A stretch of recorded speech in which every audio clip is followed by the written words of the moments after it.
representatives flew in, and we appreciate it, and we are all in this together. With that, we'll take some questions. Thank you, Chair Barker. So just a couple rules of the road. So I'll call on you. When you get called upon, please announce your name and which media outlet you are with. We'll start right here in the middle. Thank you. Jonathan Bigliotti with CBS News. For Mayor Bass, please.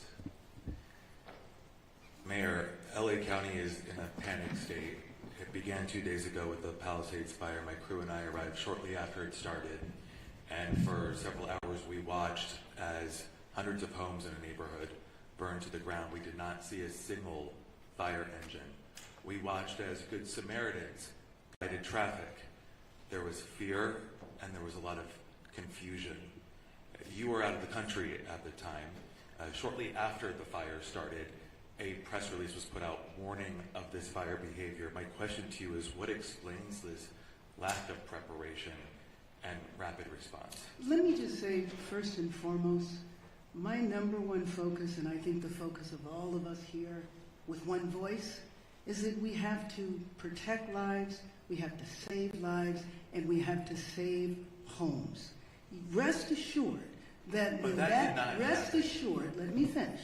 Rest assured, when that is done, when we are safe, when lives have been saved and homes have been saved, we will absolutely do an evaluation to look at what worked, what didn't work, and to correct or to hold accountable any body, department, individual, etc. But my focus right now is on the lives and on the homes. Do you think your leadership was effective while responding to this disaster? I just said what I believe is the most important thing for us to do right now, and that is going to continue to be my focus. Thank you. Thank you. Let's go to the middle with the laptop. Before we go on, I want to introduce, because this is an important announcement we made, the U.S. Forest Service Fire Chief Robert Garcia has an announcement regarding a decision being made on the National Forest. Thank you, Supervisor, and I'll be brief. I just wanted to share that in the overnight hours last night, the U.S. Forest Service, in an effort to reduce calls for service and reduce potential risk for wildfire, we made a decision until further notice that the Angeles National Forest is closed. And so we'll get some additional information out, press release, that kind of information on the details of that closure, but it's similar to the types of orders that the county and the city had instituted regarding curfews and access and that type of thing. So the Angeles National Forest will be closed till further notice, likely until we get through this current fire weather event. Thank you for that. We'll go in the middle. Media outlet, please. Hi, Thomas Fuller from the New York Times. For Chief Luna, I just wanted to follow up on what you said about you weren't satisfied with the information that you were getting on fatalities. It's been widely reported that there were 5 deaths, at least 5 deaths. Do you believe that death toll is not accurate, and do you think it's less than that? Based on all the information that I've received in the last probably 8 hours, I want to be more confident in the specific information that I'm getting. So what we're doing now is going back through everything, because you got to understand the urgency, the chaotic nature of what we're dealing with, and we're still in the middle of that. So I want to make sure that as we go forward, at least for the Sheriff's Department, we're actually having our homicide unit involved, because they don't only do murder investigations, they do death investigations, that I'm going to change the system and verify each number. Because I don't care if it's just one, that's somebody's family. That's somebody we love and care for. So I want to make sure that's solid before we start presenting that information. Unfortunately, based on the preliminary information I've seen, at least in the two large fires that we're dealing with on each side of the county, unfortunately, I think the death toll will rise. I hope I'm wrong, but I think it's going to rise. Thank you for that. Let's go right over here in the front. Yeah, Josh Haskell, ABC 7 Eyewitness News. Mayor Bass, I've been on the fire lines the last 2 days. I've never seen firefighters this desperate. At fire hydrants, water not coming out, the pressure so low, the number one tool that they use to fight these fires, not there. How frustrated are you about that? And also, I'm getting texts right now from the Palisades Highlands community. We're almost 48 hours after this fire started. There's not resources up there. The hydrants aren't working. Where's the National Guard? Where are miles and miles of water tenders? How are we addressing this? Well, first of all, you asked me, was I frustrated by this? Of course, because we all know that this has been an unprecedented event. We also know that fire hydrants are not constructed to deal with this type of massive devastation, and that the number one problem, especially on Wednesday, was the fact that we weren't able to do the air support because of the winds. And so, of course, I am absolutely frustrated by that. I am not sure that is correct, that there are no resources up there, but rest assured, as soon as we are done here, I will follow up on that. But those homes, the first day and a half, there were homes up there that had been protected by the fire, and then I went up there yesterday and there were That had lots been of protected? that it basically had been saved. Obviously, the fires moved in different directions, but when I went up there yesterday, there were not a lot of resources. We drove around, and then I know that things got worse up there. I'm just wondering, now that we move 48 hours past, how are we addressing these water problems that are continuing? And is it acceptable that they continue? Well, let me just say that the water problems are a little better now because the winds are such that we can go up and have the air support. And you know that that was the reason that the devastation was so bad, the unprecedented wind, the strength of the wind, and the fact that the air support could not go up. But if Chief Crowley wants to talk to this, there have been many fires before where air support is not available, and we depend upon these ground resources and crews. Was there a plan in place for that, and did the resources get here quickly enough? And talk about an update to air support today. Right. So thank you for that question. As we know, and you heard all of the incidents that are occurring at this point. Palisades was the first brush fire that we were attacking at that moment. You talk about specific pre-deploying. We put resources in place, pre-deploying, knowing that the winds were coming. With that, when the fire did light and take off, rapid response. Very dynamic situation. Air to ground resources coordinating. Now with the winds, I don't think we can overstate that enough. There's no excuse in regard to the winds were too much, but the reality is the winds are so dynamic, and at that tipping point, when our resources, air resources were grounded, that changes our strategies and tactics. We called for the world in regard to the number of resources and what we needed, who we needed, immediate need. Every single resource that was available at that moment responded. You talked about 48 hours later, where are we now, right? Again, I already spoke on if we don't have water, we find water, we use water tenders, we draft water. The fire department, first responders, we're going to do everything in our absolute effort to do what we can do with what we've got. The good news is, with the winds subsiding, you're going to see water drops, you're going to see rotary, you're going to see fixed wings all day, unless something changes. Again, I did say 60-mile-an-hour wind gusts even today. So very, very dynamic situation. With that, also, you said about the other homes, no fire resources there. As winds change, our resources change, we redistribute, we move, and that's the dynamic situation that we are in even in day 3. That's what I wanted to say about that. Thank you. Thank you very much. Madam Mayor, I have another question for you. Bob DeCastro over here from Good Day LA. Fox 11, another issue, another concern about resources and in particular staffing as well.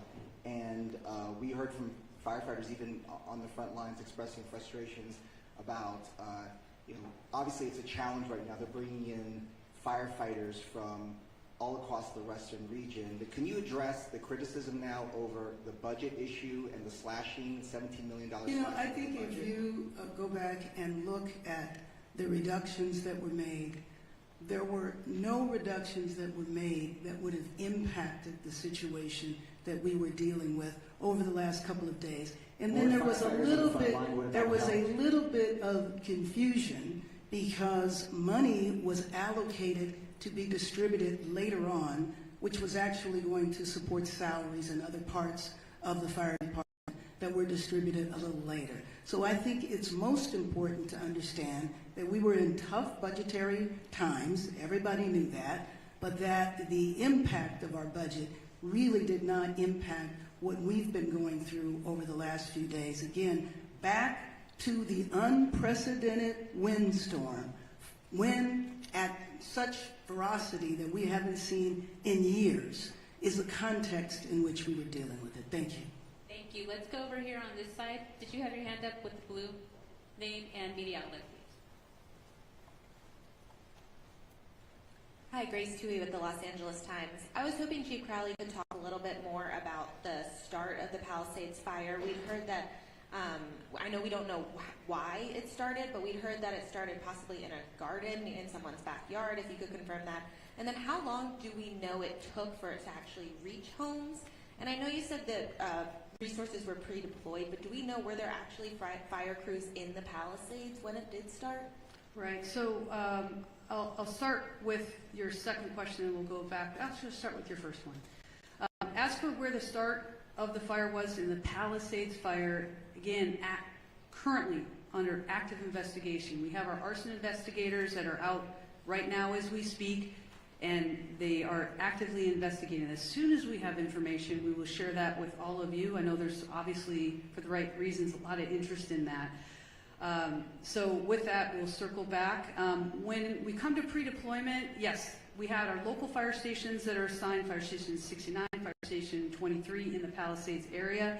They were fully staffed. Also pre-deployment in those areas, and we can also share the exact locations of where they were, how much we bolstered in regard to resources in the Palisades area. And also, mind you, we pre-deploy in the very high fire hazard severity zones, knowing that those are the communities most at risk during a wind event. So not only did we pre-deploy in the Palisades area, but also in other critical areas within the city. And do you know how long it took to reach homes? I don't know exactly, but we certainly can get that to you. Thank you. Right next to Hi, Dakota Smith with the LA Times. I have a two-part question again for the two fire chiefs. First off, have drones, unauthorized drones, been a problem, and have they hurt firefighting efforts? Secondly, in terms of the LAFD hydrants, was there any scaling back of the inspection of those hydrants in the last year and did that affect the firefighting effort to Chief Crowley? Sure. So as for your first question with the drones, I don't have any information on that, so I can't share anything with you on that. In regard to the hydrants, historically January is our hydrant testing phase. What I can tell you is we work closely with the Department of Water and Power. Those hydrants themselves are DWP's hydrants. They're to service the fire department. We partner with DWP in regard to that testing. Now, the very dynamic situation of where we are currently with the wildland season, if you may, there was a decision to postpone. We did not, in regard to the January start date, we have all year to test them. And also, mind you, our local fire stations are every single day going up and down the streets and looking at our hydrants. If there's any damage to hydrants, we report those as well. We were just kicking off that time frame of the beginning of the year when we normally would. What we did was postpone that because of the call volume that we're dealing with, and we're working closely with DWP at that point. I don't think it negatively impacted our abilities in this specific area. Thank you. The third brother. David Zahnizer with the Los Angeles Times. I have a two-part budget question. My first part is, can you talk about the reserve fund? Last year there was a lot of concern that the reserve fund had fallen below 4% and was heading toward that 2.75 number that I think makes it difficult for the city to authorize spending. Do you know how low it has gotten at this point and how quickly you're burning through the reserve? Do you want to go with your second question too? Sure. The second question is, do you have any concern about blowing through the reserve before the state and federal money will arrive? So let me just say that, as I said a few minutes ago, our number one priority right now is to save lives, to protect lives, to save homes. I'm not here to talk about the status of our budget. If you would like to do that on another occasion, that would be fine in terms of the reserve fund. I don't have those concerns right now, and I will say that after our first priority, then we will look back at everything that was done to do an evaluation to see what worked and what didn't work. Thank you. Thank you. We are over time. However, we will have one-on-one interviews. CAL FIRE wants to give an update on structures, et cetera, to get a clarification. I think it's important for you to highlight the numbers. Good morning. My name is Todd Hopkins. I'm one of the incident commanders for CAL FIRE incident management teams. Of the thousands of structures, I just want to clarify that have been destroyed. We get this initial intel from Intel flights, and what they do is they pick up heat signatures. We base off those heat signatures an estimate of what structures are destroyed. What I want to clarify is that a structure, it doesn't necessarily mean that it's a residential structure or a commercial structure. It could be a vehicle, it could be an outbuilding. So we do have people, damage inspection teams that are on the ground that will go out to every single home. They will catalog whether a house is destroyed, if it's partially destroyed or just damaged, and all that information will be turned over to the city and to the county once the damage inspection teams get done. So although we know that there are many homes destroyed, the thousands of structures can mean many different things besides just a home. But it is thousands, plural, that have been destroyed? Thousands of structures, yes, but that could be a motorhome, that could be a car, that could be a shed, it could be a residential structure. So I just wanted to make that clear. Thank you very much. And we are end of press conference, one-on-ones. We also have Spanish. We will conduct that over here to the side with Sheriff Luna and a representative from LA City Fire. Thank you.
Pass me who's there with you.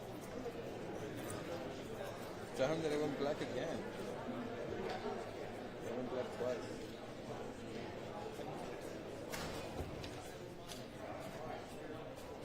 No, during the question.